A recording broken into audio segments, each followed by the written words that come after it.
नमस्कार। देश की बात में हाजिर है और पहले बात दिल्ली की, जहां एक तरफ आम आदमी पार्टी ने 2 इस्तीफों के बाद 2 नए मंत्री नियुक्त कर दिए हैं और एक है सौरभ भारद्वाज और दूसरी है आतिशी।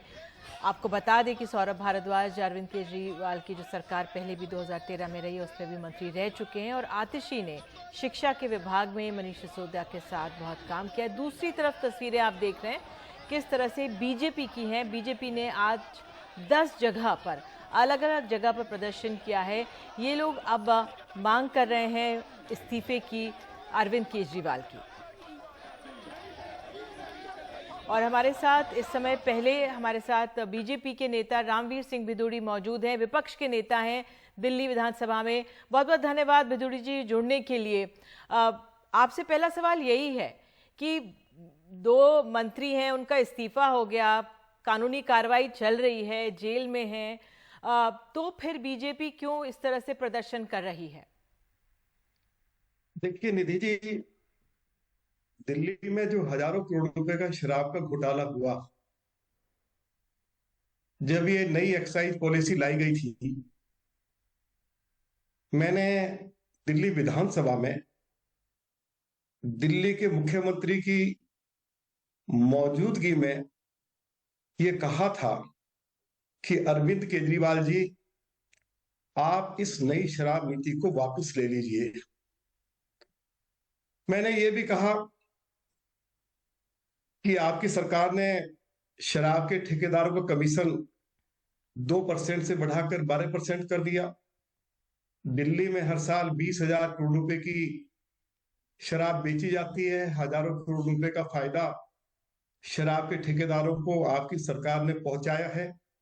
ये तो कानूनी प्रक्रिया चल दिल्ली रही है। मंत्रिमंडल ने 5 नवंबर 2021 को नॉन कन्फर्मिंग एरियाज में, जहां शराब के ठेके खोले ही नहीं जा सकते हैं, लगभग दिल्ली में ऐसे 123 नगर निगम वार्ड्स हैं जहां शराब के ठेके नहीं खोले जा सकते। अरविंद केजरीवाल की सरकार ने या उन्होंने या deputy chief minister Manish Sisodia ने शराब के ठेकेदारों से सैकड़ों करोड़ रुपया लेकर उन क्षेत्रों में भी शराब के ठेके खोलने की अनुमति दे दी। और जब मैंने मुख्यमंत्री जी से, लेकिन ये तो मामला सुप्रीम कोर्ट में भी है, कोर्ट्स में भी है, 2 मंत्री जेल के पीछे हैं, उसके बाद क्या औचित्य धरना प्रदर्शन का? देखिए, दिल्ली के लोगों का और हमारा ये मानना है कि दिल्ली में जो हजारों करोड़ रुपए का शराब का घोटाला हुआ है, उसके सूत्रधार दिल्ली के मुख्यमंत्री श्री अरविंद केजरीवाल हैं। मैं पूछना चाहता हूं आपके चैनल के माध्यम से आम आदमी पार्टी के नेताओं से या सरकार से, आखिर क्या कारण था? जब मैंने ये विषय दिल्ली विधानसभा के अंदर उठाया तो उस समय के डिप्टी चीफ मिनिस्टर मेरे सवालों का जवाब क्यों नहीं दे पाए? ये तो रिकॉर्ड पे है। और मैंने कहा था कि मैं मुख्यमंत्री जी, रिहायशी क्षेत्रों में जहां आप शराब के ठेके नहीं खोल सकते हैं, आप दिल्ली को शराब की नगरी बनाना चाहते हैं, मैं इस हाउस में वचन देता हूं कि यदि आप मास्टर प्लान का वॉयलेशन करके शराब के ठेके खोलेंगे, हम बंद करवाएंगे। यदि हम बंद नहीं करवा ठीक सके है भिदोड़ी जी, तो मैंने ये हाउस के अंदर कहा बातें बिल्कुल कि मैं आपने ये लीडर बातें के पद कही से होंगी, इस्तीफा दे दूंगा। आपने ये बातें कही होंगी। न्यायालय इस सब पे गौर कर रहा है और कानून अपनी कार्रवाई कर रहा है। देखिए, लेकिन ये अब सारा ये सवाल ये भी उठ रहा है, आम आदमी पार्टी ये भी कह रही है कि हमारी सियासत से, हमारी सफलता से, एमसीडी में हमारी सफलता से बीजेपी घबरा गई है, इसलिए लगातार वो धरना प्रदर्शन छोड़ नहीं सकती। देखिए, जहां तक सफलता की बात है, अरविंद केजरीवाल की पार्टी ने दिल्ली में 2014 में भी और 2019 में लोकसभा का चुनाव लड़ा है। उनकी पार्टी तीसरे नंबर पर रही है। भारतीय जनता पार्टी के सभी लोकसभा के उम्मीदवार सातों की सातों सीटों पर जीते हैं। म्युनिसिपल कॉर्पोरेशन का चुनाव भी हमने जीता। और जो अभी हाल ही में म्युनिसिपल कॉर्पोरेशन का चुनाव हुआ है, उनका 12% उनको जो वोट मिलता था वो कम हुआ है। और नगर निगम के चुनाव में 2.5% वोट भारतीय जनता पार्टी का बढ़ा है। जहां तक उनकी ओर से ये दावा किया जा रहा है कि हम दिल्ली में बहुत अच्छा काम कर रहे हैं, मैं पूछना चाहता हूं आम आदमी पार्टी के नेताओं को, जरा बुलाइए सामने। पिछले 8 सालों में दिल्ली को सबसे ज्यादा प्रदूषित शहर आपने बना दिया। ये मैं नहीं कह रहा हूं, WHO कह रहा है। दिल्ली सरकार के हॉस्पिटल्स की हालत ऐसी है कि सुप्रीम कोर्ट को यह कहना पड़ा विदुरी जी, कि क्या बूचड़खाने आम से आदमी ज्यादा पार्टी खराब है। का, ठीक पब्लिक है ट्रांसपोर्ट सिस्टम पूरा कोलैप्स हो गया है। ठीक है एक भी विदुरी किसी की जी, बस क्या खरीद नहीं आम पाए आदमी हैं, पार्टी का जो सड़कें टूटी विस्तार है पड़ी या है, 2000, फ्लाईओवर बना जी नहीं, कोई मैं बताएं तो सवाल, सही। जी जो जी आम आदमी पार्टी का विस्तार है 2024 के लिए, जिस तरह से अरविंद केजरीवाल देश भर में घूमना चाह रहे हैं, क्या बीजेपी की ये रणनीति है कि उनको यहीं पे दिल्ली तक सीमित रखा जाए, इतना दबाव बना के रखा जाए कि वो विस्तार ना कर सके? क्योंकि पंजाब भी देखिए उन्होंने सरकार बना ली वहां पे अपनी। आप मुझे बताइए, आप दिल्ली को आंख बंद करके लूटेंगे, आप शराब के ठेकेदारों के साथ मिलकर हजारों करोड़ रुपए का घोटाला करेंगे। शराब के ठेकेदार कहते हैं कि हमारा कमीशन जो 2% से बढ़ाकर 12% किया, 6% अरविंद केजरीवाल के पास गया और 6% शराब के ठेकेदारों के पास गया। तो आप मुझे बताइए, क्या फिर हम इस तरह के मुद्दे नहीं उठाएंगे? यदि अरविंद केजरीवाल से पूछिए कि शराब की बिक्री दिल्ली में बढ़ी लेकिन दिल्ली सरकार की आय घट गई, अरविंद केजरीवाल ने यह कहा था कि इस नई शराब नीति से दिल्ली सरकार की आय बढ़ जाएगी। दिल्ली सरकार को इस नई शराब नीति जब लागू की गई तब से लेके और तब तक ये जारी रही, 3,000 करोड़ रुपए का घाटा हुआ है। क्या अरविंद केजरीवाल के पास कोई जवाब है? मैं पूछना चाहता हूं आम आदमी पार्टी के नेताओं से, अरविंद केजरीवाल से, कि आपने शराब की जो बिक्री का जो समय था वो 10:30 बजे तक था, उस समय को बढ़ाकर आपने प्रातः 3 बजे तक कर दिया। क्या आपने दिल्ली पुलिस से उसके लिए एनओसी ली? और उसके बाद दिल्ली पुलिस ने इस पर ऐतराज दर्ज कराया और अरविंद केजरीवाल को फिर अपना फैसला बदलना पड़ा। आप ड्राई डे की संख्या 21 से घटाकर 3 कर देंगे, आप शराब बिक्री का समय रात 10 बजे से बढ़ाकर प्रातः 3 बजे तक कर देंगे। दिल्ली में कुल 639 शराब के ठेके थे, 377 सरकारी थे और 262 प्राइवेट थे। जी आपने उनकी संख्या बढ़ाकर दिल्ली में 850 कर दी। तो आप मैं से पूछना चाहता हूं कि जो आपने शराब के ठेकेदारों को इतनी राहत दी, आपने हर तरह की वो व्यवस्था की कि जिससे कि शराब के ठेकेदार ज्यादा से ज्यादा उनकी कमाई हो सके, और जब उनकी कमाई होगी तो पक्के तौर पे वो कमाकर अरविंद केजरीवाल को भी देंगे। तो ठीक है अब ये, ये एक बड़ा घोटाला हुआ है और हमारा मानना यह है कि अरविंद केजरीवाल इस शराब घोटाले के सूत्रधार हैं और जिन्हीं के खिलाफ कार्रवाई की भी गई है, पहले चाहे सत्येंद्र जैन के खिलाफ की गई है तब उनको भी बहुत ईमानदार बताया जा रहा था, उनकी तुलना जी शहीद आजम भगत सिंह से की जा रही थी। 9 को जमानत नहीं मिल रही है। अभी डिप्टी चीफ मिनिस्टर की गिरफ्तारी हुई है, स्पेशल कोर्ट से कोई रिलीफ मिला नहीं, सुप्रीम कोर्ट के पास गए, सुप्रीम कोर्ट ने भी उनको यही कहा कि आप हर छोटे छोटी बातों को लेकर सुप्रीम कोर्ट के पास चले आते हैं। तो ये मामला जी अब कोर्ट जी में है। यदि उनको लगता है कि एजेंसी उनके साथ अन्याय कर रही है तो वह अपनी बात सुप्रीम कोर्ट के सामने भी कर सकते हैं, हाई कोर्ट के बिल्कुल सामने बिल्कुल भी विदुरी जी, कर आपने सकते अपनी हैं। बात यहाँ आखिर पे अंतिम रखी। निर्णय जो है कौन ठीक है कौन गलत है, बिल्कुल विधि वो तो कोर्ट को ही करना है। बिल्कुल, आपने अपनी बात रखी, इसके लिए बहुत बहुत धन्यवाद जुड़ने के लिए, और समझाया कि क्यों बीजेपी इस तरह से इतना प्रदर्शन कर रही है। बीजेपी ने शराब को इस तरह से मुद्दा बनाया कि घाटा हुआ है दिल्ली को, और किस तरह से पूरा भ्रष्टाचार हुआ है। हमारे साथ जैस्मिन शाह मौजूद हैं आम आदमी पार्टी के। जैस्मिन, बहुत बहुत धन्यवाद जुड़ने के लिए। आपने सुना इस समय बदूड़ी जी के तमाम आरोप आप पर हैं। पहली बात तो एक तरह से एक बधाई आपको कि 2 मंत्री नियुक्त हो गए हैं, तो जो कार्यभार 18 मंत्रालयों का था वो अब आम आदमी पार्टी ये कह सकती है कि कामकाज चलेगा।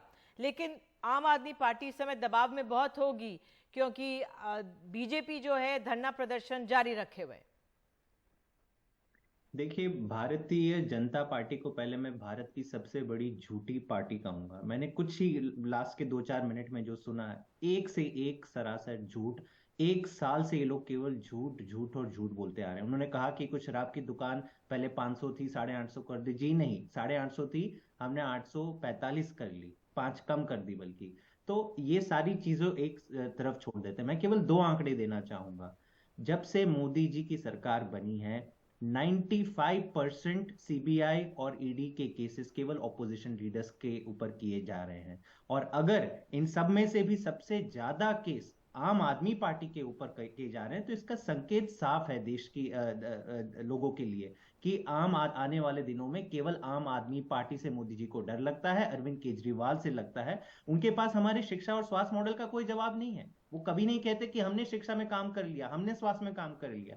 केवल गाली गलौज, अपनी एजेंसियां छोड़ के किसको नीचा करना, यही इनकी राजनीति रह गई है। लेकिन देश के लोग देख रहे हैं कि जिस तरीके से इनके सत्ता का घमंड और सत्ता का अहंकार इतना बढ़ चुका है कि अब देश में संविधान कोई मायने नहीं रखता, कायदे कानून मायने नहीं रखते। आप सत्येंद्र जैन जैसे इतने वरिष्ठ मंत्री को अब तक कोर्ट ने कोई चार्जेस प्रूव नहीं हुए हैं, फिर भी आपने उसे अरेस्ट कर रखा है। अगर मंत्रियों की यह हालत है, आप आम आदमी की सोचिए आज कितना उसे सहना पड़ रहा होगा कि उसके लिए कोई राइट्स है ही नहीं। तो ये आज मेरे ख्याल से देश की जनता देख रही है, और ये जितनी भी कोशिश कर लें, हमें दिल्ली के लोगों के लिए काम करने से ये नहीं रोक सकते हैं। और इसी कारण हमने 2 नए मंत्री नियुक्त किए हैं, सो दैट जितने भी काम चल रहे हैं, बहुत बड़े बड़े काम चल रहे हैं, पूरी शिक्षा व्यवस्था का कायाकल्प हो रहा है, स्वास्थ्य में काम हो रहा है, बिजली पानी मुफ्त मिलती रहेगी दिल्ली के लोगों को। ये नहीं चाहती कि ये सारी चीजें होती रहे, इसलिए इधर उधर से देखिए, चुनाव में ये हरा नहीं पाते आम आदमी पार्टी को। असेंबली के चुनाव बुरी तरह से हार गए, पहली बार एमसीडी में भी लोगों ने इनको खानी पड़ी। तो अब ये लोग सोचते हैं कि नहीं, हम इनका मेयर नहीं बनने देंगे, हम इनके मंत्रियों को नीचे डाउन करेंगे। इस प्रकार की गंदी राजनीति के लिए लोगों ने इनको नहीं चुना है। इनको थोड़ा समझना चाहिए, लेकिन जैस्मिन भ्रष्टाचार के आरोप लगे हैं, भ्रष्टाचार के आरोप लगे हैं, 2 मंत्रियों के इस्तीफे हुए हैं और 2 नए मंत्री आप लोगों को नियुक्त करने पड़े। अरविंद केजरीवाल को भले ही आम आदमी पार्टी कहे कि भाई देखिए, अरविंद केजरीवाल को देश भर में आगे नहीं जाने देंगे, प्रचार नहीं करने दे रहा, बीजेपी प्रेशर टैक्टिक्स अपना रही है, लेकिन जवाबदेही आम आदमी पार्टी की बढ़ गई है। इस चैलेंज को आप लोग कैसे सामना करेंगे? दिल्ली की जनता को क्या जवाब देंगे? देखिए, आम आदमी पार्टी हमेशा से एक ट्रांसपेरेंट पार्टी रही है। जब जब ऐसे आरोप लगते गए, हमने इसकी पुष्टि लोगों से भी की है डायरेक्टली, और कोर्ट्स में भी हम उसे जी जान से लड़ेंगे। मैं आपको बता दूं, एक आंकड़ा बता दूं कि अब तक हमारे लीडर्स के ऊपर 177 केसेस लग चुके हैं। किसने लगाए हैं? भाजपा की एजेंसियों ने लगाए हैं। क्या उसमें से एक भी कोर्ट में खड़ा रह पाया है? नहीं।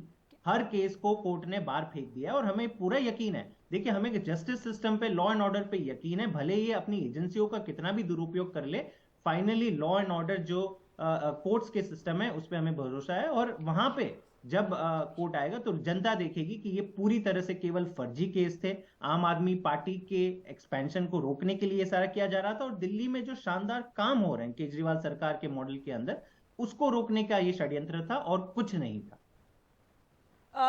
लेकिन षड्यंत्र था। लेकिन जैस्मिन, अंत में आखिरी सवाल आपसे यही पूछूंगी कि क्या अब आप लोगों की आगे की रणनीति रहेगी, क्योंकि दिल्ली में जो होगा, आप तमाम नजरें आप पर होंगी, और ये जो बीजेपी है वो मुख्यमंत्री अरविंद केजरीवाल के इस्तीफे मांग रही है।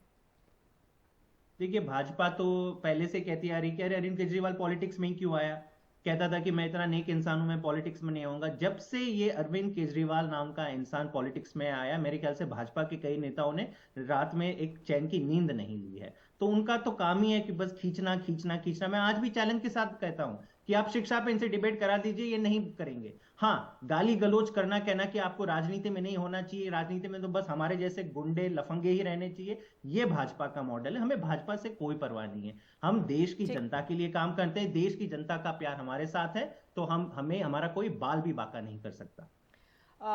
धन्यवाद जैस्मिन शाह जुड़ने के लिए। तो आम आदमी पार्टी का अपना तर्क है, लेकिन दिल्ली की सियासत गरमाई हुई है। आइए आगे देखते हैं हमारे सहयोगी शरद शर्मा की ग्राउंड रिपोर्ट आज की।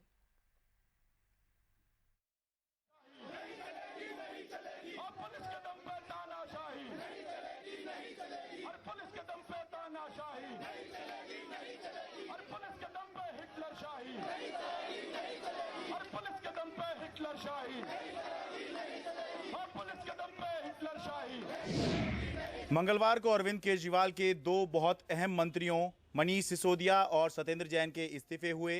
बुधवार को ही केजरीवाल ने 2 नए मंत्रियों के नाम उपराज्यपाल को भेज दिए। सौरभ भारद्वाज और आतिशी अरविंद केजरीवाल के नए मंत्री होंगे। सौरभ भारद्वाज ग्रेटर कैलाश से तीसरी बार विधायक बने हैं। वो 2013 में केजरीवाल की 49 दिन की सरकार में भी मंत्री रहे। अभी दिल्ली जल बोर्ड के उपाध्यक्ष हैं और आप के मुख्य प्रवक्ता हैं। आतिशी कालकाजी से पहली बार विधायक बनी हैं। जब मनीष सिसोदिया शिक्षा मंत्री थे तो आतिशी ने उनकी सलाहकार के तौर पर काम किया। वो पार्टी की नामी प्रवक्ता हैं। जिनका नाम तय हुआ है मुख्यमंत्री जी की ओर से, आतिशी जी और सौरभ भारद्वाज जी दोनों ही योग्य, सक्षम और बेहतरीन ढंग से अपने काम को परफॉर्म करने की योग्यता रखते हैं। तो जो मंत्रालय उनको माननीय मुख्यमंत्री जी की ओर से मिलेगा उसके माध्यम से दिल्ली के लोगों की भरपूर सेवा ये लोग करेंगे। ऐसी मैं इन सबको शुभकामनाएं देता हूं। वैसे मंत्रियों के इस्तीफे के बाद भी बीजेपी आम आदमी पार्टी पर हमलावर है।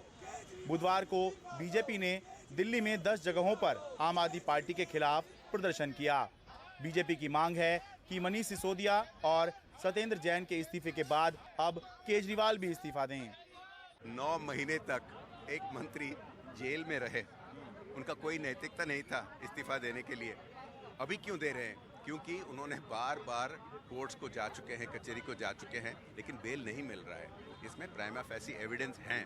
वो दूसरे उप मुख्यमंत्री जो इतने सारे ड्रामा कर रहे थे सड़कों में, अपने आप को क्लीन चिट दे रहे थे, अभी पकड़े गए हैं और कस्टडी को रिमांड हो चुके हैं।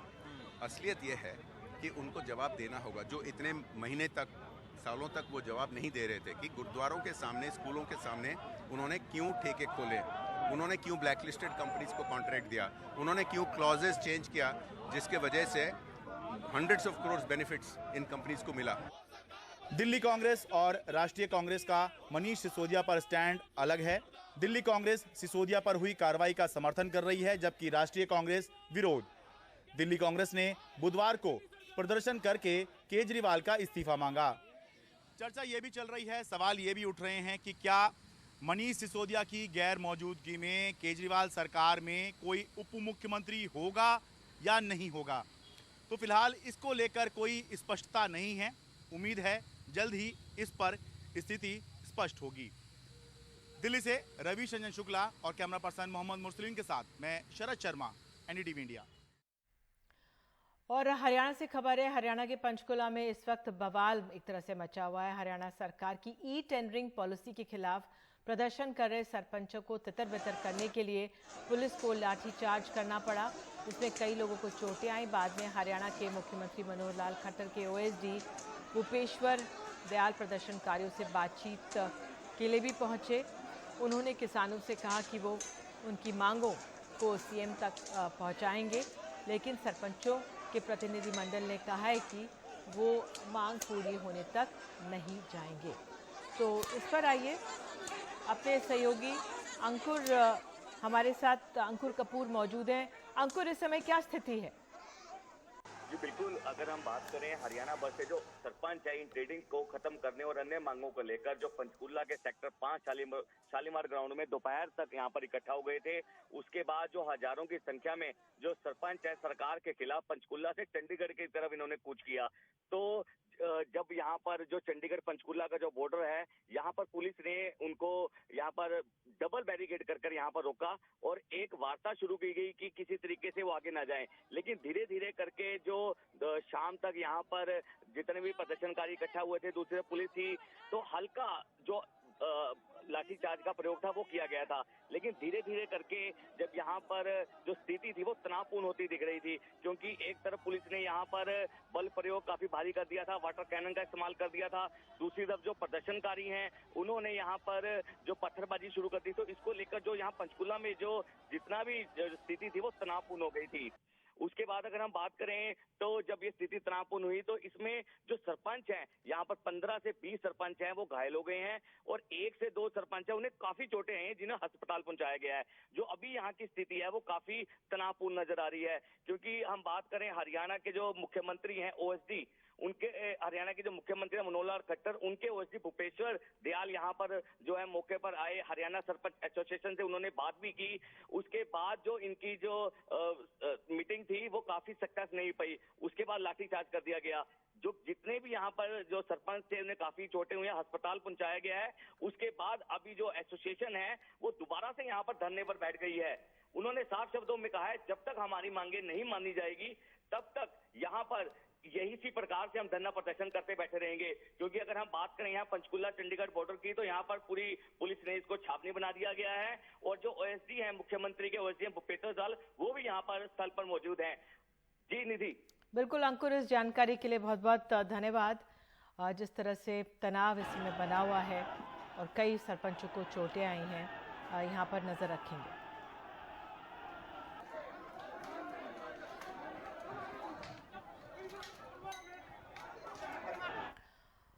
और आइए बात करते हैं उत्तर प्रदेश की। यहाँ पर अपराधियों की धरपकड़ के लिए बुलडोजर चल रहे हैं। पूर्व सांसद अतीक अहमद के करीबियों पर आज कार्रवाई हो गई।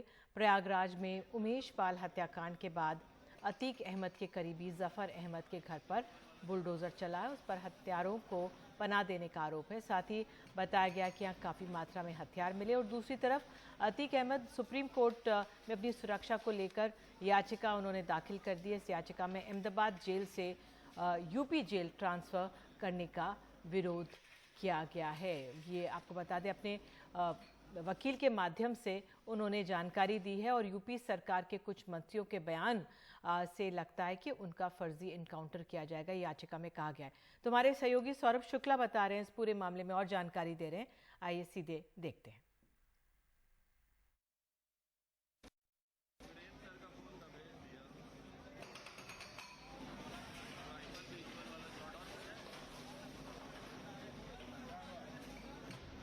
कौन है जफर अहमद जिसके घर पर प्रयागराज प्रशासन बुलडोजर चला रहा है?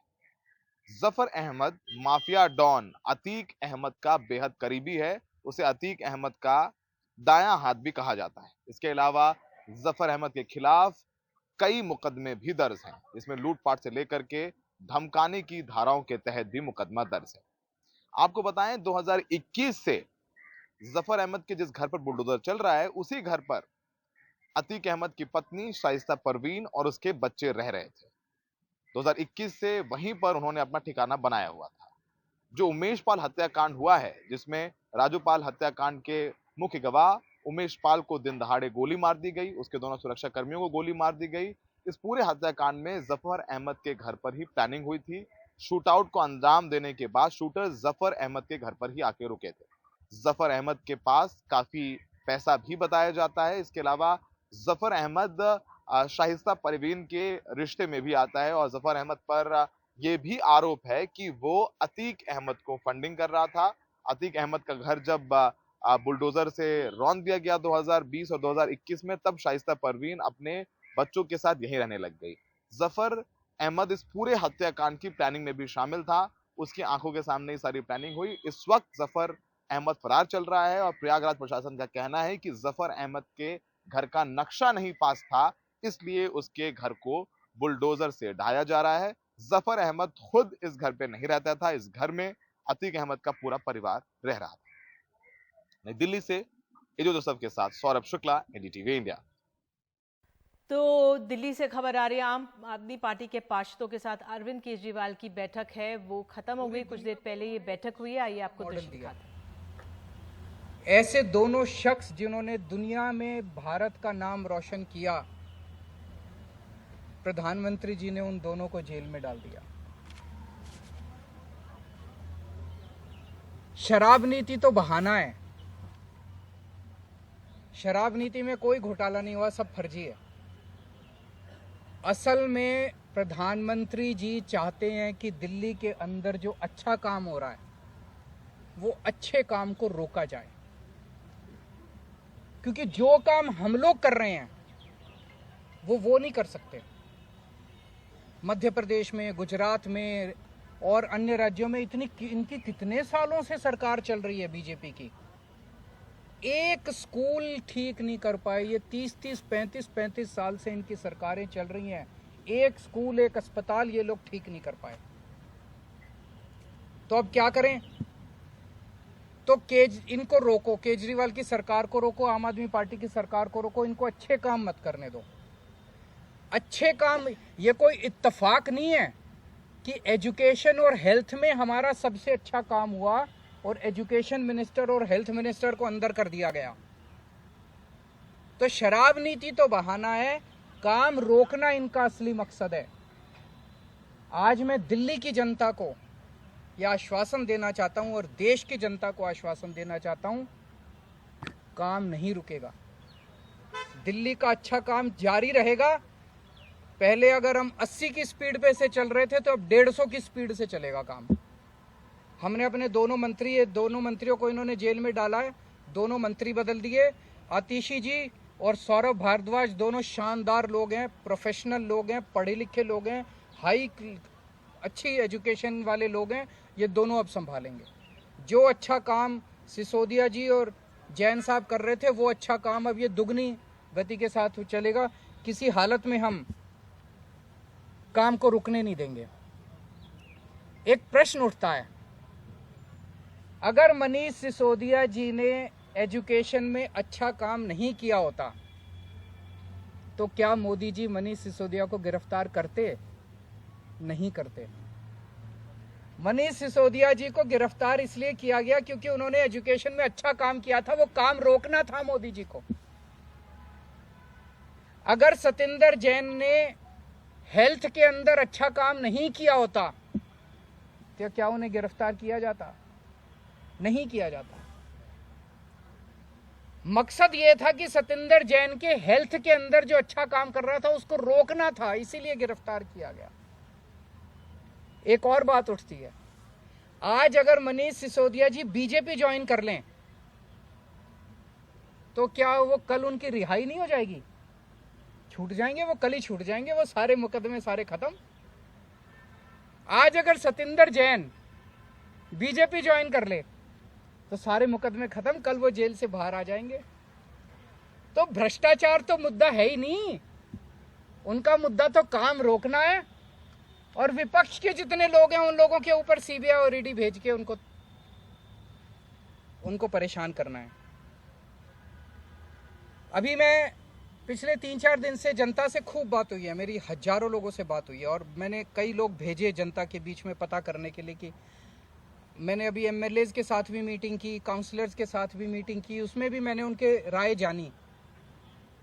जनता में भारी रोष है, जनता में इतना ज्यादा रोष है, जनता कह रही है ये कर क्या रहे हैं बीजेपी वाले। मतलब जिसको मर्जी पकड़ के जेल में डाल देते हैं, जिसको मर्जी पकड़ के जेल में डाल देते हैं। जनता में बहुत ज्यादा रोष है। आम आदमी पार्टी को ये रोकना चाहते हैं। जब से हम पंजाब जीते हैं इनसे बर्दाश्त नहीं हो रहा। तो मैं उनको कहना चाहता हूं, इन लोगों को, बीजेपी वालों को, आम आदमी पार्टी आंधी है, आंधी। अब ये किसी के रोके रुकने वाली नहीं है।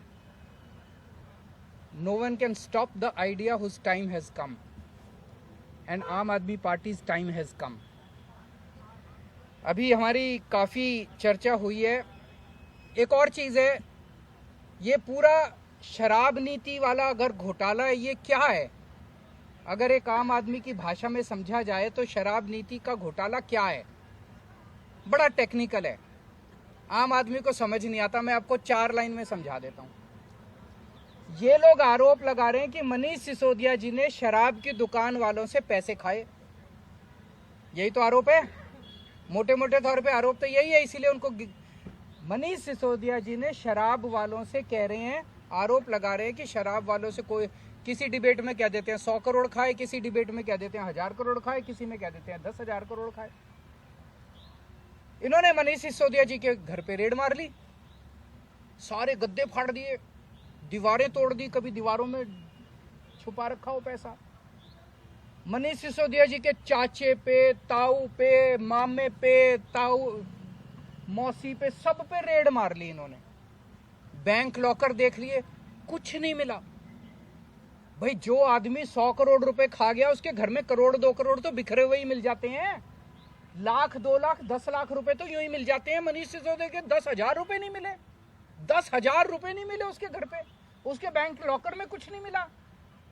कोई आदमी 100 करोड़ रुपए दबा जाएगा अपनी वाइफ के लिए, थोड़े बहुत जेवर खरीदेगा, कुछ जेवर नहीं मिले, कुछ नहीं मिला, तो पैसे गए कहां? तो कहां से मिलेंगे पैसे जब खाए नहीं? ये पूरा घोटाला है, ये पूरे आरोप है। आने वाले समय में ये तय हुआ है आज सभी एमएलएज और इसके साथ कि दिल्ली के डोर टू डोर कैंपेन करेगी आम आदमी पार्टी। एक एक घर में जाएंगे हम, एक एक व्यक्ति से बात करेंगे और हम समझाएंगे कि किस तरह से, जैसे एक जमाने में इंदिरा गांधी ने अति कर दी थी, आज प्रधानमंत्री जी अति कर रहे हैं। और जब अति हो जाती है तो फिर प्रकृति अपना काम करती है, फिर ऊपर वाला अपना चक्कर चलाता है, ऊपर वाला फिर अपनी झाड़ू चलाता है। अब इन्होंने अति कर दिया, ये अति ठीक नहीं है। तो जनता को एक एक घर में जाएंगे, जनता को समझाएंगे और जनता इसका जवाब देगी। जनता सारा देख रही है, जनता में बहुत भारी रोष है।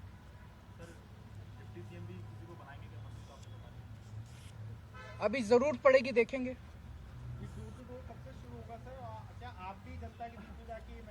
सारे नेता उतरेंगे जमीन पे, सारे नेता उतरेंगे, नुक्कड़ सभाएं करेंगे, जनता के बीच में जाएंगे, जन संवाद करेंगे और पूरे देश के अंदर होगा। आप दिल्ली में फंस जाएंगे क्या? नहीं, बिल्कुल। मैं 4 तारीख सैटरडे संडे जा रहा हूँ बाहर, आप चलना सारे मेरे साथ। वो यही तो चाहते थे कि काम रुक जाए, काम रुकने नहीं देंगे किसी हालत में, 1 मिनट के लिए काम नहीं रुकेगा।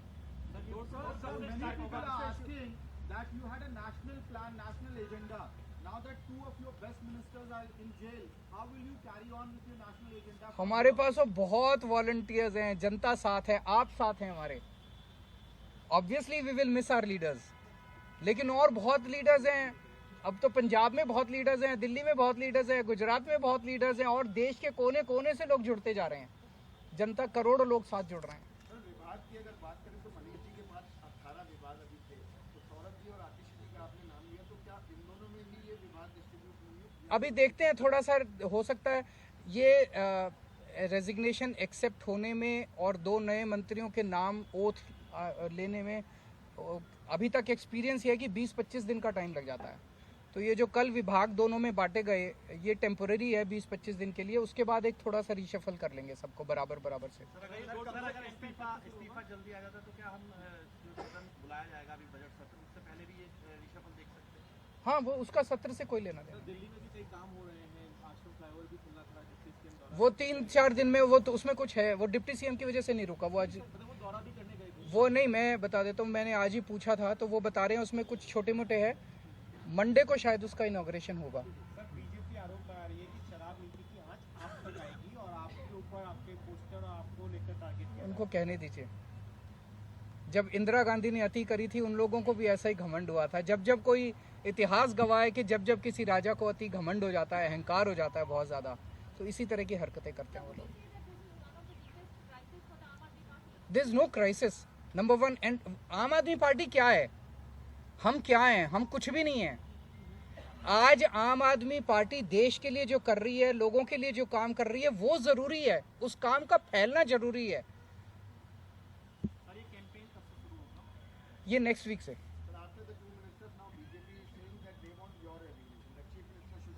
यही तो, वो यही चाहते हैं, ये नहीं होगा।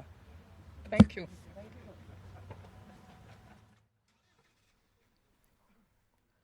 तो ये अरविंद केजरीवाल, जिन्होंने अपने ऊपर लग रहे भ्रष्टाचार के आरोपों का पूरा पुरजोर तरीके से जवाब दिया। उनका यही कहना है कि जो हमारे मंत्रियों पर निशाना साधा गया है वो काम नहीं करने देना चाहते हैं दिल्ली की सरकार को। एक छोटा सा ब्रेक ले रहे हैं, तुरंत लौटेंगे, बने रहिए एनडीटीवी इंडिया के साथ।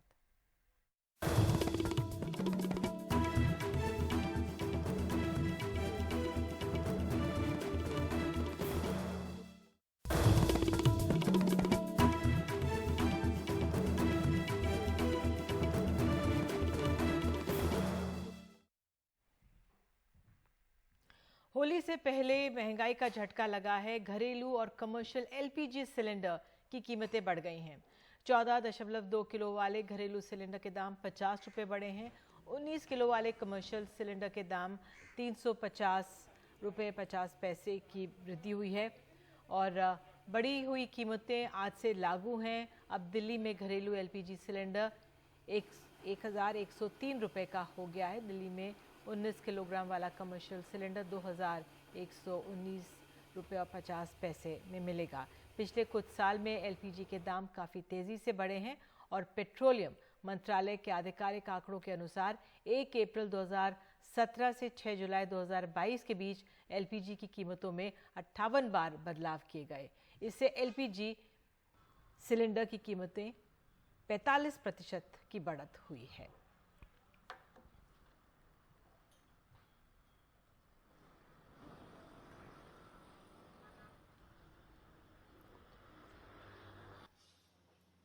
ये जो महंगाई बढ़ती जा रही है, सिलेंडर बढ़ गया 50 रुपये, इतनी परेशानी होगी कि हम लोग तो सोच रहे हैं दोबारा से अंगीठी ले आए वही जला लें। बहुत फर्क पड़ेगा भैया, हमें तो जो घरेलू औरतें उनको तो सिलेंडर से बहुत फर्क पड़ेगा। खाना वाना सब उसी पे बनता है, बहुत डिपेंड करेगा।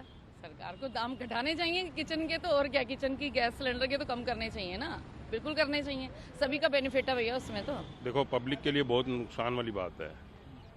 इससे आम आदमी जो है, जनता पिसती है, बहुत महंगाई होती जा रही है। ये तो घरेलू चीज़ों पे बहुत ज़्यादा असर, और इतना नहीं बढ़ना चाहिए जितना बढ़ा रहे हैं। एक 50-55 रुपये एक बढ़ गया है दाम, तो इतना नहीं बढ़ना चाहिए। बहुत ज़्यादा नहीं पड़ने वाला है, क्योंकि ऐसे भी सभी चीज़ों का दाम बढ़ते जा रहा है। डोमेस्टिक सिलेंडर तो एक पार्ट है हमारे लाइफ का, लेकिन थोड़ा कम होना चाहिए था। इसमें अचानक से इतनी वृद्धि बहुत ज़्यादा पड़ सकता है सामान्य आदमी के। बजट पर बहुत फर्क पड़ेगा, क्योंकि गृहिणी को सब सहना पड़ता है। खाना उसी को बनाना है और मैनेज उसी को करना है। किस तरह से किया जाएगा समझ में नहीं आ रहा। सरकार क्या कर रही है ये भी समझ में नहीं आ रहा है। या इस तरह से बढ़ाना बहुत ही बेकार है, बहुत ही हम लोग के लिए दिक्कत है। इफेक्ट तो पड़ेगा ही, इफेक्ट कैसे नहीं पड़ेगा। और महंगाई तो बढ़ती ही जा रहा है हमेशा, हर चीज़ का दाम बढ़ेगा ना। अभी तो गैस बढ़ा तो सब बढ़ेगा, खाने का हर चीज़, बच्चों के लिए हर चीज़ महंगा होगा अब तो। देखिए, बिल्कुल अगर आम आदमी की बात करें तो 50 रुपये से बहुत फ़र्क तो नहीं पड़ना है फ़िलहाल, लेकिन अगर ये ग्रेजुअली इस प्रोसेस में जाते जाते अगर पूरा हो गया फिर तो बहुत फ़र्क पड़ जाएगा फिर, क्योंकि इससे मल्टीपल चीज़ अफेक्टेड होगा फिर।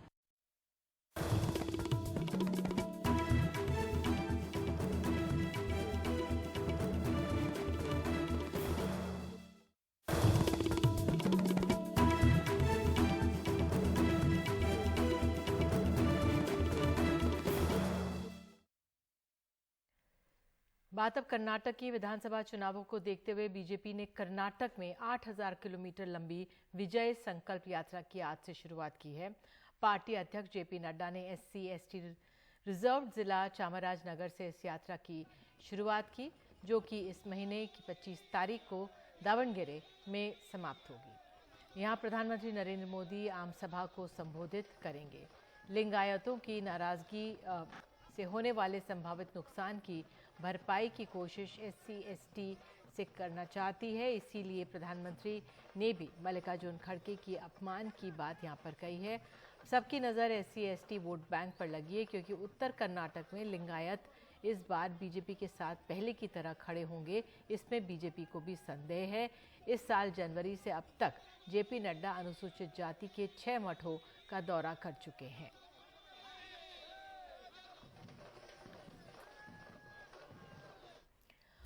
और देश की बात में आगे आपको हम गुरुग्राम की खबर दिखाएंगे, किस तरह से लाखों की गाड़ी में रखे गए थे चोरी के गमले।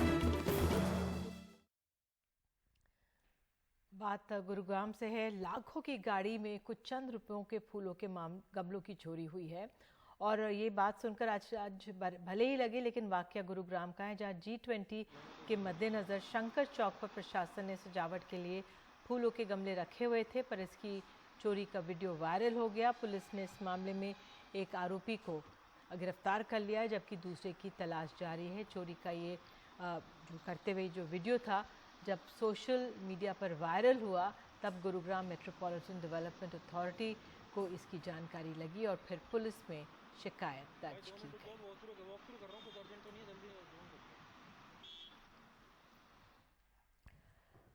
और जाते जाते बात चेन्नई की है। राजनीतिक खबर आपको दिखा रहे हैं दृश्य। चेन्नई में तमिलनाडु के मुख्यमंत्री एमके स्टालिन के जन्मदिन पर जुटे हैं देश भर के कई नेता।